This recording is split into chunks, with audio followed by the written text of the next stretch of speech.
अस्सलाम वालेकुम। Welcome to agent zone. मैं हूँ हिना नुमान।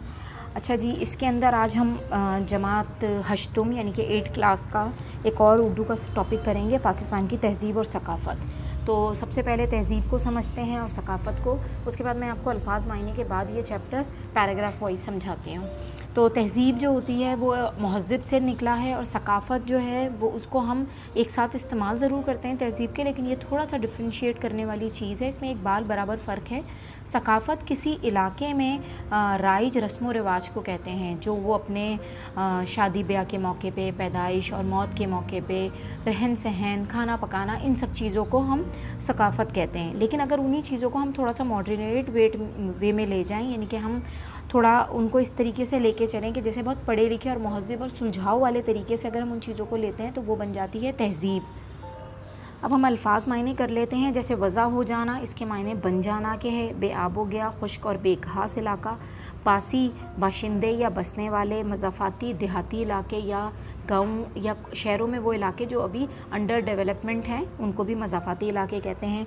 तर्ज़ माशरा, ज़िंदगी गुजारने का तरीका। कल्ब गरमाना यानी कि दिल को ताकत देना, जोश पैदा करना। अज़ीज़ व क़ारिब, आपके रिश्तेदार, दोस्त, अहबाब सब इसमें शामिल होते हैं।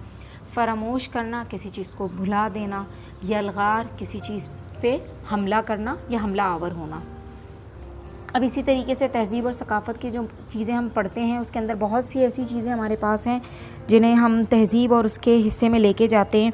अब इसी तरीके से पाकिस्तान जो दुनिया के ख़त्ते में वाक़ है, इसमें बहुत सी तहज़ीबें हैं, इसमें बहुत सी ज़बानें हैं, इसमें बहुत से लोगों का सैकड़ों नहीं हज़ारों सालों से इन्फ्लुएंस रहा है।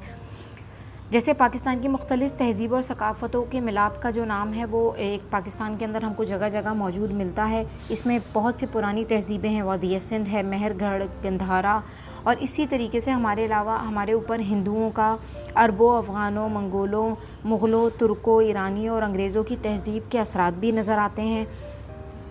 पाकिस्तान साहिल समंदर से लेकर बेआबो गया रेगिस्तानों और पहाड़ों पर, मैदानों पे, यानी कि जिस जिस जगह वहाँ के जोग्राफिकल फ़ीचर्स के हिसाब से वहाँ पर बहुत सी तहज़ीबें जो हैं वो परवान चढ़ी हैं, और उन्होंने इन चीज़ों को मिलाकर नई सकाफ़त को भी जन्म दिया है। अब हम एक तरतीब से इनको पढ़ते हैं। सबसे पहली जो तरतीब किताब में हमको दी गई है वो है मेहरगढ़ की तहज़ीब। अच्छा, मेहरगढ़ की जो तहज़ीब है इसके अंदर बहुत सी ऐसी चीज़ें हैं, ये बलूचिस्तान के इलाके में थी। इसी दौर में जब ये मेहरगढ़ की तहज़ीब के दौर के अंदर क्या हुआ था कि जनूबी एशिया में पहली दफ़ा ज़राअत शुरू की गई, जो वादी सिंध की तहज़ीब तक चलती रही। यहाँ के आसार से पता चलता है कि यहाँ के जो बासी हैं वो 5100 कबले मसीह में ईंटों से घर बनाते थे। फिर एक और शहर था इसके अंदर, मेहरगढ़, जो 170 एकड़ पर फैला हुआ था। ये अब तक के दरियाफ्त होने वाले शहरों में सबसे बड़ा शहर है। 3500 कबले मसीह तक यहाँ पर दस्तकारी की जाती थी, यानी कि हाथों से काम किया जाता था। फिर वादी सिंध की तहज़ीब है। वादी सिंध की तहज़ीब जो है वो बहुत मशहूर तहज़ीब है, जिसके आसार अब भी म्यूज़ियम में हमको मिलते हैं। अच्छा, ये जो सारी दरियाफ्तें हैं ये सब म्यूज़ियम में रखी हुई हैं। जैसे मोहनजोदाड़ो का तहज़ीबी वर्सा लाड़काना डिवीज़न में है। फिर उस वक्त में जब मोहनजोदाड़ो का यानी कि जो निकला है, उससे ये पता लगा है कि वहाँ की आबादी जो है वो 50 लाख लोगों पर मुश्तमिल थी। वहाँ का गलियाँ, वहाँ के तालाब, वहाँ पानी का निज़ाम, निकासी या आपका इंतज़ाम बहुत बहुत बेहतरीन था। और ये है कि ये भी पता लगा कि वो लोग कम सहूलतों में रहते हुए बहुत बेहतरीन तरीके से अपनी ज़िंदगी गुजार रहे थे। फिर उसके बाद गंधारा और बुद्ध मत की तहज़ीबें हैं। ये तहज़ीबें जो हैं ये पाकिस्तान के शुमाली इलाकों में परवान चढ़ी हैं, और गंधारा के ऊपर जो है यूनानी तहज़ीब का रंग नज़र आता है।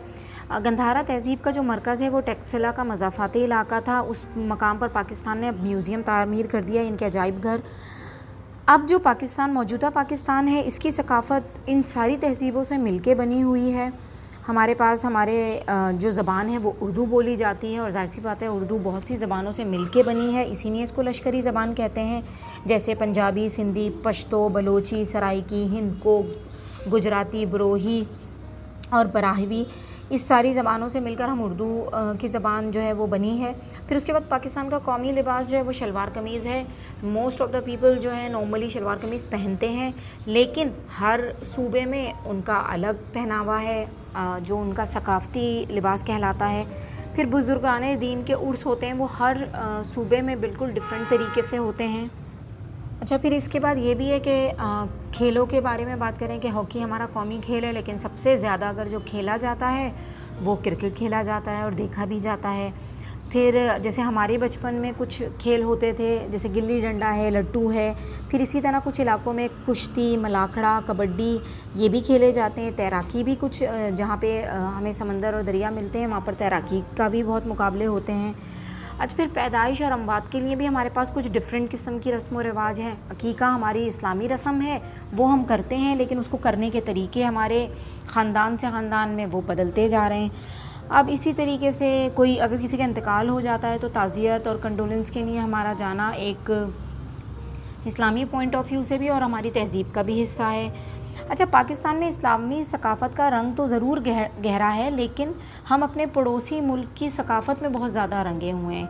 यानी कि जो हमारे पास रस्म व रिवाज और वहम और तोहमात हैं वो हमारे इस्लाम ने हमें नहीं दी। नहीं, ज़्यादातर चीज़ें हम अपने पड़ोसी मुल्क से ही लेकर हिजरत में आए हैं। तो अब इसमें सारी चीज़ ये है कि जो बाशऊर कौमें होती हैं उनका अपना एक अलग पहचान होती है, और वो अपनी जो पड़ोसी मुल्क से हमलावर होने वाली सकाफ़त की जो यलगार है उसका मुकाबला बड़ा डट के करती हैं, क्योंकि उनके पास अपनी एक बड़ी अच्छी और वाज़ेह लाइन होती है सकाफ़त और तहज़ीब दोनों की। तो उम्मीद करती हूँ कि ये सबक आपको समझ तो आ गया होगा। अब हम मश्क की तरफ चलते हैं। अच्छा, मश्क में सवाल नंबर 1 है, जिसके अलिफ, बे, जीम, दाल, हे तक के पार्ट उन्होंने हमें दिए हैं। तो सबसे पहला जो पार्ट वो मांग रहे हैं उसमें वो ये पूछ रहे हैं कि तहज़ीब और सकाफ़त का फ़र्क वाज़े कीजिए। ये मैंने आपको बताया था कि तहज़ीब किसी सकाफ़त को थोड़ा पढ़े लिखे तरीके से और उसको एक नज़्म व ज़ब्त से लेके जाने को हम तहज़ीब कहते हैं, और सकाफ़त वहाँ पर मौजूद कोई भी रस्म व रिवाज, कोई भी ऐसी जगह जिसके अंदर कोई हमने हार्ड एंड फास्ट रूल्स नहीं बना रखे, उसको हम सकाफ़त कहते हैं। फिर पाकिस्तान की कदीम तहज़ीबों के बारे में मुख्तसर लिखना है आपने। सिंध की तहज़ीब है, गंधारा की है, हड़प्पा की, उसकी हड़प्पा की तहज़ीब है, फिर हमारे पास आ जाती है मेहरगढ़ की। तो इस तरीके से आपने लिखना है। पाकिस्तान की मशहूर ज़बानों के नाम बताएं, जिसमें मैंने आपको बताया था कि ये पाकिस्तान उर्दू ज़बान लश्करी ज़बान है, तो इसमें पश्तो, बलोची, सिंधी, पंजाबी, सराइकी, हिंद को, गुजराती और बराहवी बहुत सी ज़बानें आ जाती हैं। अच्छा, फिर वो ये कह रहे हैं कि पाकिस्तान के दही इलाकों में कौन कौन से खेल खेले जाते हैं। तो हमें ये भी पता है कि पाकिस्तान के दही इलाकों में उन्होंने हमें बताया था कि मलाखड़ा है, कबड्डी है, कुश्ती है, तैराकी के मुकाबले भी होते हैं। सवाल नंबर 2 में वो कह रहे हैं कि वाहिद की जमा और जमा की वाहिद लिखिए। तो कानून जो है वो वाहिद है, तो इसकी जमा कवानीन होगी। आसार जो है ये जमा है, तो इसकी वाहिद असर होगी। और मराकिज़ भी जो है ये जमा है, तो इसका वाहिद मरकज़ होगा। ज़ख़ीरा वाहिद है, तो इसकी जमा ज़ख़ाइर होगी। आला वाहिद है, तो इसकी जमा आलात होगी। ज़ायर जो है ये हमारे पास वाहिद है, तो इसकी जमा ज़ायरीन होगी। सवाल नंबर 3 पे वो कह रहे हैं दुरुस्त जवाबात पर सही का निशान लगाइए। तो उस अलिफ़ में सबसे पहले जो पूछ रहे हैं वो कह रहे हैं हमारे ख़ित्ते में ज़राअत का बाकायदा आगाज़ कहाँ से हुआ। वादी सिंध से, मेहरगढ़ से, गंधारा या बुधमत से। तो इसका जवाब होगा मेहरगढ़ से।